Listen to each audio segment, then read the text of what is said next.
So, welcome to the first session. We have the topic is MIPI C-PHY introduction from basic theory to practical implementation. And presenter is Dr. Mohammed Hafid from Introspect Technology. Dr. Hafid is the Chief Executive Officer of the Introspect Technology, which is a leading manufacturer of innovative test and measurement products for high-speed digital applications. He combines business acumen with deep technical skills to help deliver innovative solutions to the marketplace.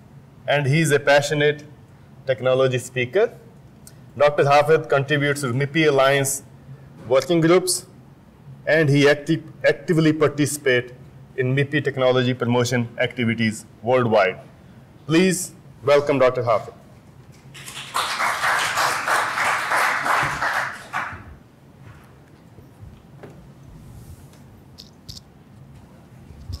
Thank you, Satwant, for the kind introduction. I hope my audio is working fine. Yeah. Okay. Yeah. All right. So thank you, Satwant, very much for the kind introduction, and thanks to everyone for attending this morning session.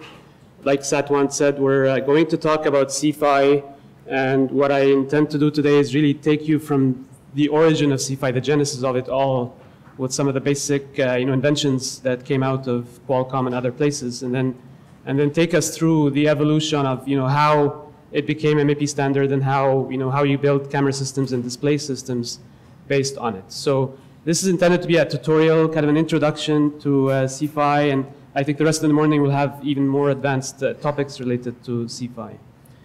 And so the genesis of C-PHY really started with the concept of three-phase encoding. That's the original inventive spark that started it all, and it's research done by George Wiley, who's the chairman of the C-PHY working group, and by similar research activities in the world where there was this vision to create high bandwidth systems where you transmit more pieces of information, so to speak, for every bit of transmission that you transmit. So in the digital world, we've been accustomed to binary ones and zeros, where the amount of information you receive per unit interval of data transmission is equal to the number of bits or number of transitions that you achieve. And what C-PHY does and similar technologies like three-phase is it allows us to transmit more pieces of information for any single unit interval of data transmission. So the concept is three-phase encoding. It's documented well in the specification, of course, and what I'll do here is maybe just boil it down to a couple of rules, so to speak, rules of thumb that help make it as robust as it is for transmission. And so the first thing to remember, and I like to use visuals that just can be easily absorbed and retained in memory. And one of the first things that we look at when we talk about C-PHY is the notion of transmitters not behaving slightly different from receivers. And so if you want to boil it down really, really simply, you could say that the transmitters are really a field of single-ended drivers, really, but they work together in such a way that results in a very robust transmission, and most importantly, allows for using differential receivers on the receiver side. And so if you're a camera transmitter, your drivers are going to have structures that appear to be single-ended, but they work in concert to create differentially received data at the receiver. So that enables robustness and enables very high bandwidth.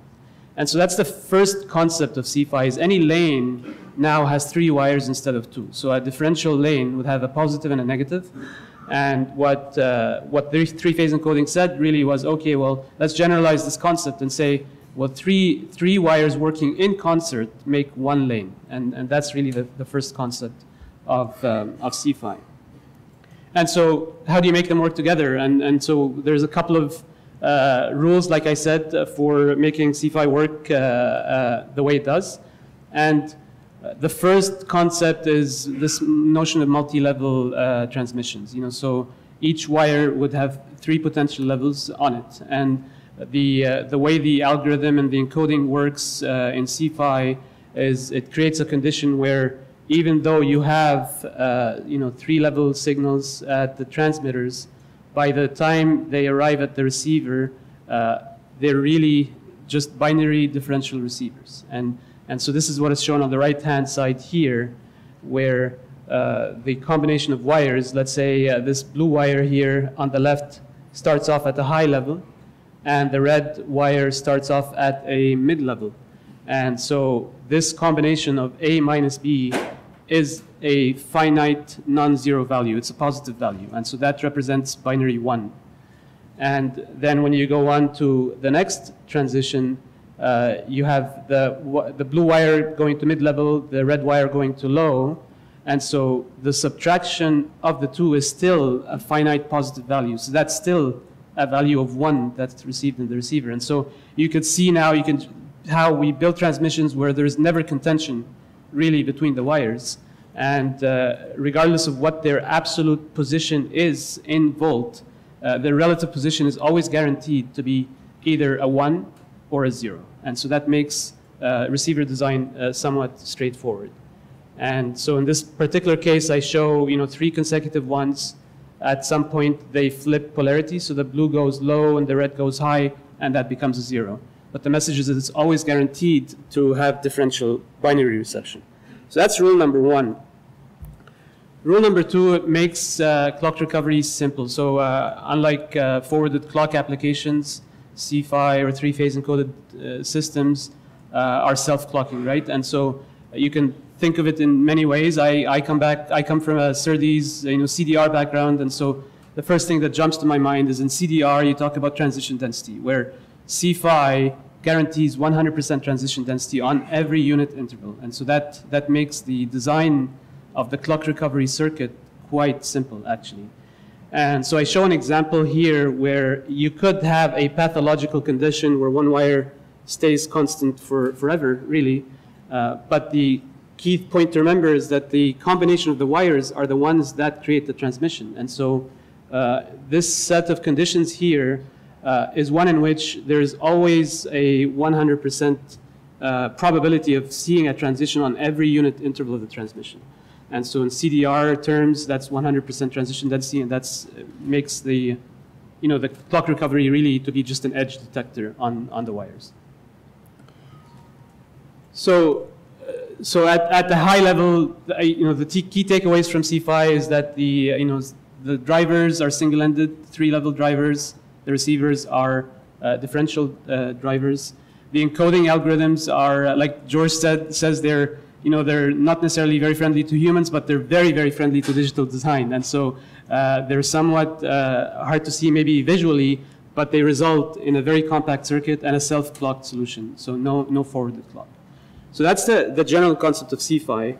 I know a lot of us have worked with DeFi for a very long time, and so in the next set of slides, I'll describe the evolution of how we go from DeFi to CFI and what are similarities between the two, what are the differences between the two.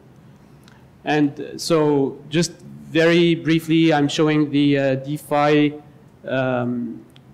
clock and data architecture. So if you're looking at one lane of DeFi, you have the positive and negative terminals of the differential drivers as usual, but it's a source synchronous implementation, and so you always have the clock lane present. And so what I'm showing here is a picture straight out of the specs. You have the differential drivers for the clock and data and the receivers, and then you have the low power logic, right, that allows us to go into LP mode or escape mode and so on. And that allows both transmitters and receivers to handshake, especially, for example, in display, to handshake in low power mode.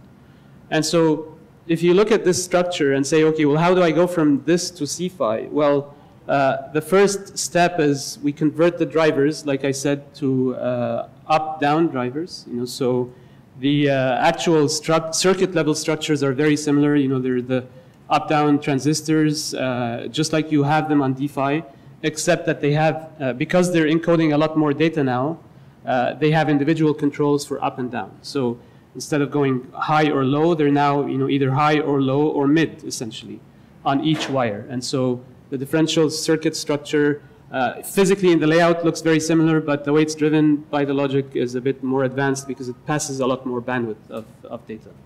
And so that's the first change, and you see we're already dropping this line here. And then the second change is, okay, well, the receivers are going to be all different, and so we're going to remove this line altogether. And one of the early questions that always came up with C-Fi was, how do you deal with the termination? Everybody's comfortable with P and N 50 ohm terminators into a common ground, right? And that's how D-Fi works, that's how M-Fi works, that's how a lot of other standards work. And so the question is, well, if you have 3 wires, how do you terminate them? And it turns out that as long as you maintain that, as long as you maintain a common termination point for the 3 wires, it works out. The 50 ohm environment for the transmit path is maintained. And if you have proper 50 ohm resistors here and a proper layout on the receiver, then your return loss is quite good. And so this concept of a common point is recurring in the specification, of course. It's important. It's one of the reasons that C-Fi works so well, given that there are 3-level signals and common mode variations on the line. And so the point is just it's an extrapolation of positive and negative, so terminate them the way you would have done with 2 wires, but now with 3. And that's how it would look now. And then finally, once you do that, the original two differential amplifiers that used to sit here now become 3 differential amplifiers. So there's always a price to pay, and the price you pay is that there's 3 differential amplifiers. And you could see that they're connected basically to create the equation that I showed earlier, where you have the difference. You're always looking at the difference between wires. And so this amplifier is measuring the difference between A minus B. And it's exactly the same amplifier that you would have had in D-Fi. It works exactly the same way here. And then same for B and C in this case. And then this last one is looking at C and A. And so 3 differential amplifiers. They work together to make the lane. And once you get different binary data out of these amplifiers, it's all digital from there. And so you have an edge detector for the clock recovery, and then you get into the demapping logic of the circuit. And so I personally, I can attest to the bandwidth. In our tools, we run C-Fi, at the maximum symbol rate, and we could see that the amount of bandwidth that you achieve is really quite big. It's 2.3 times more than differential binary transmitters. And of course, I'm sure George will talk a lot more about some of the power benefits as well. So it's a different technology, a bit of a learning curve in a sense, and so that's the price that you pay. But then the benefits are that it gives great bandwidth enhancements. This is a slide that was created by MIPI Alliance, the camera working group in MIPI Alliance, and they talk about some of the architectural benefits of C-Fi from an application processor point of view, where by losing the clock lane in a conventional source synchronous application, you're perhaps able to address bigger combinations of camera links or system configurations in general. So there's probably other experts in this conference that will talk a bit about that, and I know George Wiley will talk some more about these topics. So I hope I've given you kind of like a high-level description from a layman's perspective. What does it do and why is it different and why we do it in the first place. So now we'll dig a bit deeper into the mapping part of it. So I said that there are rules to make sure that the wires never enter into contention, for example, or that you get 100% transition density for the clock recovery. Well, the rules really are defined by what the spec calls mapping and encoding.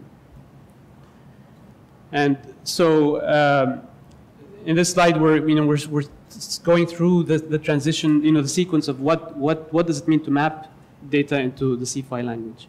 And so the slide is split into an analog domain and a digital domain, but they're both the same.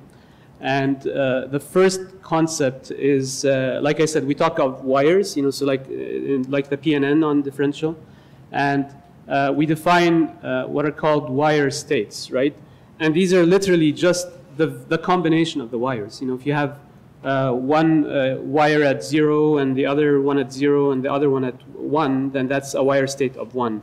And since there are 3 possible levels for each wire and there are 3 wires, really there are potentially 8 possible combinations of wires. But because we don't want any contention on the wires, the values of 0 and 8 are not really allowed. So you can never have the same value of voltage on any 2 wires. So what we're showing here is, blue, red, and green are always distinct from each other.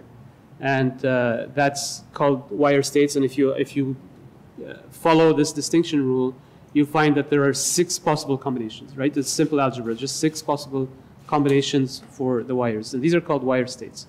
Of course, the receiver thinks differentially, but it's still, by measuring the 3 combinations together, you're still getting wire states. So we'll forget about binary time domain waveforms from here on and talk about numbers, wire states. So instead of 1 and 0, now we're going through 6 possible values, so we use decimal numbers for them. And at any point in time, at any unit interval, you have a combination of wires on the lines. They do not represent transmissions. They represent states, basically. So C phi is based on state transitions. And so the number 6 here just says that, A minus, you have a 1, 1, 0. So 1, 1, 0 encoded in decimal is 6. The number 5 is 1, 0, 1. Encoded in decimal is 5.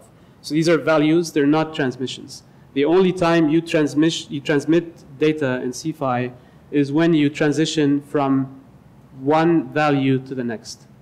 So 6 in itself has no meaning whatsoever, has no information that's being transmitted. But the transition from 6 to 5 is a specific bit of information that's being transmitted. And because it represents more than one bit of data, they're referred to as symbols. So a symbol is really a transmission, is the atomic transmission that you do in C phi. And we had to call it symbol because it's not bits. It's actually up to 3 bits of information. So every time you transition from one value, one combination of wires to the other, you're transmitting a symbol. And in this case, the transition from 6 to 5 is a transmission of value 0. The transition from 5 to 6 is a value of 2, right? And we'll talk more about these transmissions in a second. Okay, so this documents it more easy for further study afterwards, but the key is a wire state is just a combination of the values, nothing else. It's a lookup table. When the wires are this way, the wire state has a certain value, and we give it names. And the C phi spec talks about names for these states and the transitions and how how they represent. They're really just rotation kind of transitions, so it's convenient to talk in terms of polarities, directions of rotation, and values of states that you're at. But the summary is that there are 6 possible voltage levels on the wires and nothing else, and these have names. And so you go from the 6 possible levels to actually transmitting data. And I said that you only transmit data when you transition from one wire state to the other. And so we have a space of 6 possible locations. And if you're at any one location, you have 5 possible places to go to. So by definition, the number of possible symbols that you can transmit is 5. So if you're at this position here from plus x, there's only 5 other locations that you can go to. So the number of possible transmissions at any given unit interval is 5. And so symbols are the transmissions. There are 5 possible transitions available. And the specification talks about rotation and polarity through the state machine, because the state machine is somewhat circular and it's visually easy to think in terms of rotation and polarity. But at the end of the day, it's really just a simple algorithm for defining how you transmit data. So if I am at state plus x here, and I want to transmit symbol 1, so that's really the data that I'm intent to transmit. So the lookup table here would say, okay, well, I want to transmit 1, which means my flip operation is 0. So flip operation is 0 in this lookup table is a don't care. And then my rotate operation is a 0. And so this lookup table says that the rotate operation is decremental letter. So X decremental letter would go to, Z, I guess. Yeah, so it probably goes to Z. And then the last operation is a 1, and that's a toggle in the polarity. So if we go from plus to minus, and so to transmit a symbol of 1, at a given starting state, you follow the procedure and you end up with another wire state that really completely depends on the history before it and does not represent the actual transmission. Okay, so we've gone from definition of wire states to definition of symbols, and we said that transitions between wire states are the symbols that are being transmitted.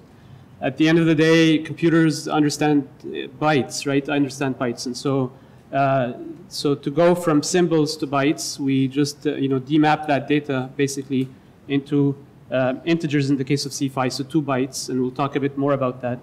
And at the end of the chain, through the demapper and the decoding logic, you'll get the bytes out of it. So the number of possible 7 symbol combinations is 5 to the power of 7, and it's shown here. And then we need to map this to the space of 16 bits. And so you could tell that there are a lot more combinations of symbols, really, or symbol sequences than available in just a binary world. And so what the C5 specification has done is that they very carefully actually selected, the mapping to go from symbols to integers, according to some deep theory that's quite advanced. But I think there are application notes out of MIPI, and I think maybe George will touch more about it. But the theory behind it is quite advanced, and the notion is we take just the right amount, 65,000 of the possible symbol sequences, and convert them into the integers that we look for in our computer domain. And this leaves a set of unmapped words, basically, that are generally not used for data transmission, but they're useful for markers or marking events or marking certain time domain locations that we want to pay attention to. So, for example, a specific sequence is called the sync word. It consists of the symbol 3 followed by 4s followed by 3. And that's a very, very important alignment marker in C5. That's kind of like a comma character in 8-bit, 10-bit encoding, for example. In C5, it's called the sync word. And then there's another unmapped one, which is the post sequence. Again, a sequence of 7 consecutive 4s, actually. And that will never, ever map into useful data that's being transmitted, but it's, again, a marker for end of transmission. And so we've gone, from wire states to symbols and then to mapping to integers. And the algorithms for these are, like I said, and George, I borrowed from George, is that they're, not necessarily straightforward for humans, but they're really just simple algorithms for computers. And so I just put this slide out of the spec, and we don't have to talk about it, because really what I want to do here is take a step back and say, let's forget about all of this. Let's just look at this slide and forget about all of this, because C5 has now developed to a certain level where you can really think in terms of a higher abstraction level. We don't need to think about the wires anymore, or the symbols, or how they transition, and think just in terms of transmissions and what we're trying to achieve with our camera systems or display systems. And so there are tools available. At the trade show, I think at least 2 or 3 vendors are showing C5 tools for whether it's for development or whether it's for design verification or testing. And what the tools allow us to do is really forget about the what happens in the time domain. If you look at the scope, a scope capture of C5, it would look something like this, where you have a sequence of transitions that are always happening, because this is again, it's the 100% transition density design, so the CDR is always working. But what we're really transmitting are things that are not necessarily visible on the scope view. These are the symbols that we are transmitting. And so tools like this allow us to go from not very easily readable human data into actual decoded information. So now we go into the packet transmissions and how we build these packets for camera systems, for example, or display systems. And if you'll notice, earlier on I started with the D-Phi evolution and how we went from D-Phi to C-Phi, and that's largely driven by the fact that the global architecture of C-Phi is very similar to D-Phi. It borrows from D-Phi some of the concepts of low power signaling, for example. The entry sequence into high speed is identical to D-Phi. The only difference is that once you're in high speed, now you're really blasting the bandwidth through symbols instead of binary data. And so HS entry goes from 1100 to 00. You notice I have 3 digits here because they're the 3 wires, but if you think of them as D-Phi, they work in concert to create the 3 distinct states that only work for HS entry commands. And then in D-Phi, we used to speak of HS 0, for example, for preparing the receiver. Well, in C-Phi, the notionally equivalent value version of HS 0 is the preamble, and these are constant symbol transmissions that train the CDR. Basically, they represent a very friendly clock waveform for the CDR. And then once you send enough of these as a preamble, you send a marker that's the start of transmission marker, and then you start sending the data.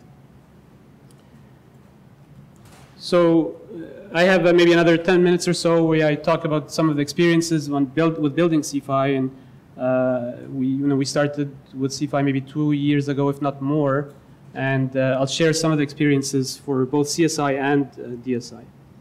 And so first of all, at the Phi level, you get the choice to place the mapping and encoding logic that goes from digital data to symbols wherever you want. And at the end of the day, it's still a serial link, and so there's some serialization factor.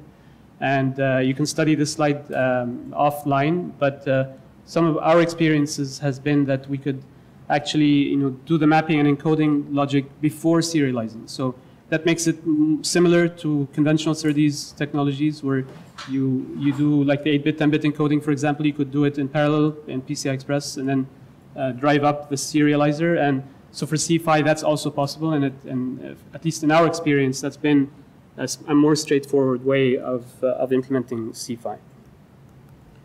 And another problem for the receiver side now, or a challenge rather I'd say, is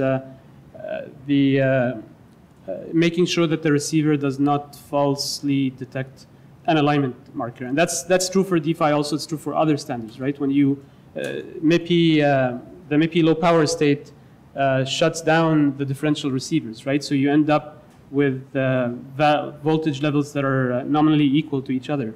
And so if you have a device, a transmit device that sends, a short LP00 duration, and you might be all fine, but then you get another camera device and it sends a much longer 00 duration. Well, this is an illegal condition for differential receivers, right? So at some point, noise combinations on the wires that are nominally at 0 voltage could result in differential amplification that looks like a sync word or looks like an alignment marker. We've seen that often, and it's just kind of an experience that we thought we'd share with everyone. It's the same in D-Phi as well. If your timings, your global timings are not necessarily correct, then you might be in a condition where you start detecting the sync word earlier. And the specification has an answer for that, of course, which is that really start of transmission is not you're not allowed to just look at the sync word, the alignment marker alone. It has to be preceded by a minimum number of preamble bits. And so your start of transmission has to look like a sequence of 3s followed by the sync word. And so your system, a typical receiver would have the termination system, of course, that reacts to the state transitions on LP, like on D-Phi exactly. And then you'll have some CDR system that asks the CDR to start tracking symbols. And then, of course, the final decoding data needs to be aware that there has to be a preamble before the sync word. So that's at the phi level. And I wanted to touch on protocol level implementations for C-Phi because there's some differences from D-Phi. And so for the camera link, the structure of packets is slightly different. So fundamentally it's the same. It's still byte driven, and so you still transmit packets as a sequence of bytes exactly like D-Phi. But one of the things that C-Phi has enabled, or the CSI2 implementation of the C-Phi has enabled, is the transmission of 2 headers in sequence. And so this allows robustness. If you miss a header, you could still synchronize on the packet with the other header. The header itself is I think, the same as D-Phi. So you have the data type or the identifier. You have a word count for the packet, and you have a CRC for the packet. And so the header itself is it's the same as D-Phi, but now you're sending 2 of them together, and that gives more robustness for potential symbol errors on the line. One thing that's important, it's documented well in the spec, but it's always nice to see it visually, is the concept of bytes and integers. So the C-Phi presents the data to the controller or from the controller in integers, so 2 bytes. And when you pack these 2 bytes into integers, you'd have to swap them the way we show here. So that's your target packet transmission in the CSI2 protocol. And then when you go down to the C-Phi layer, you're basically changing the order of the bytes within the 16-bit word. So each one of these is a 16-bit word. And you transmit the data from there. And finally, a very important topic for C-Phi headers is whether it's the first header or the second header. When you're doing multi-lane transmissions in C-Phi, which means multi-trio transmissions in C-Phi, the payload data is distributed across the lanes exactly as in D-Phi, but the header is copied. So you don't distribute the header. The sequence 24000780 here is copied identically on all possible lanes. And then once you exit the header section, you start distributing the payload data exactly the way you've done with D-Phi. And then another aspect of it is if you have packet lengths that don't match the number of lanes, then the standard provides for filler material as well.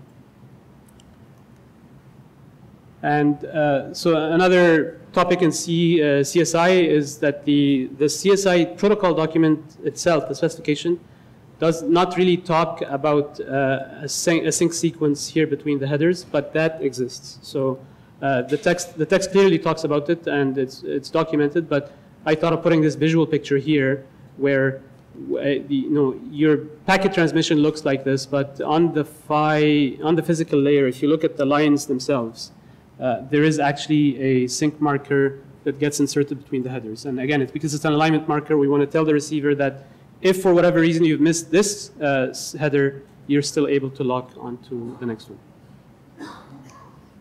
And so now I get into DSI because the protocol specifications for both DSI and CSI are slightly different. And so this couple of slides are my conclusion, really, and they just highlight the differences between the two. And one of the main differences is that the header, so you're still transmitting 2 headers, exactly like CSI, but the header itself is somewhat different. So the header itself has its own checksum algorithm that the receiver needs to detect and calculate. So that's one difference. That's the physical layer is identical, but it's the protocol, the controller itself needs to be aware of that.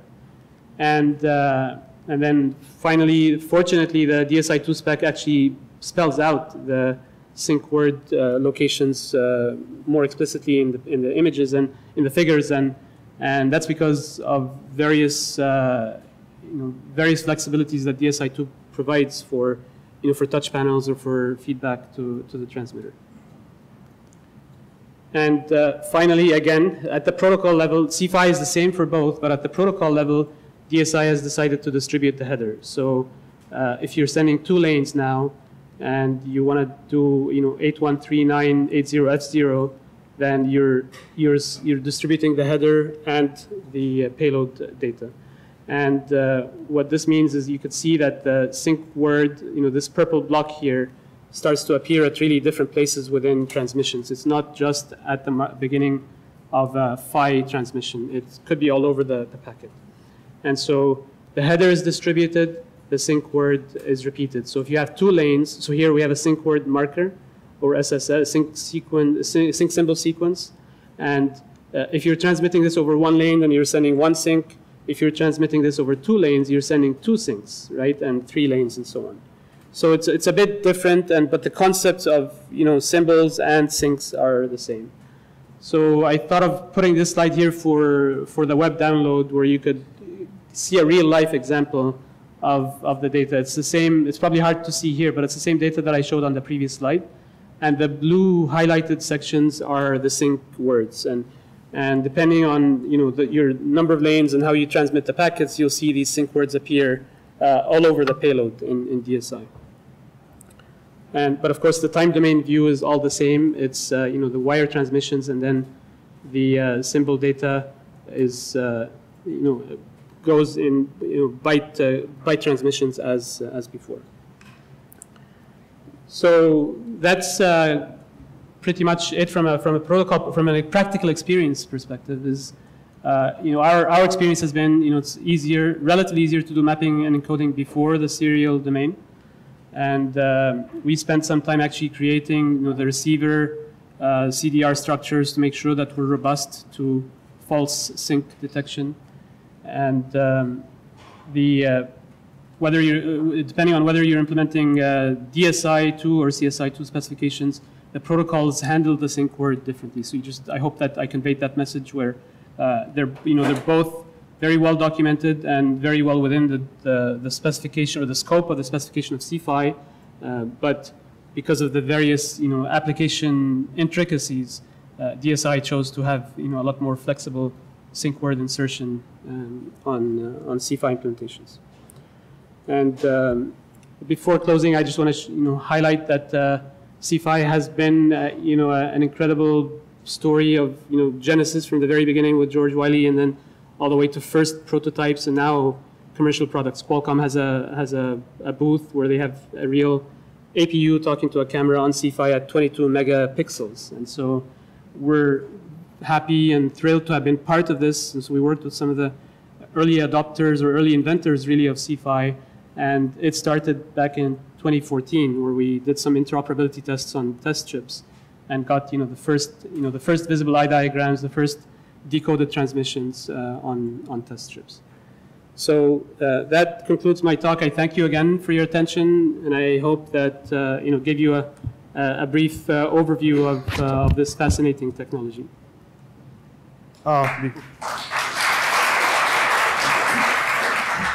We have a few minutes for questions. Any question for, please?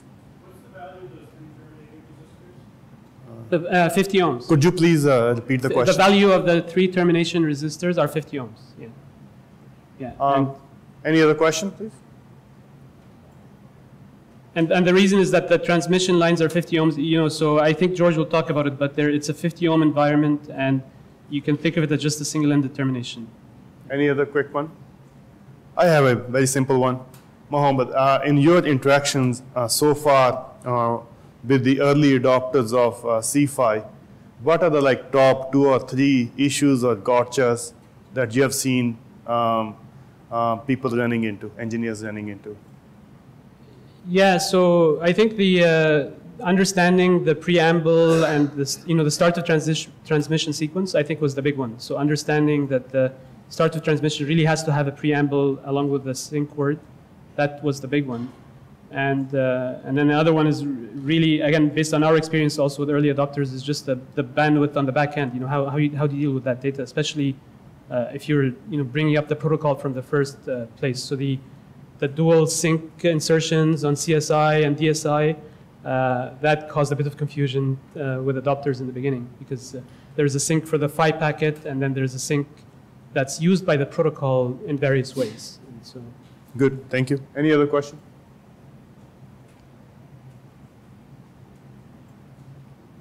Thank you. Okay, thank you.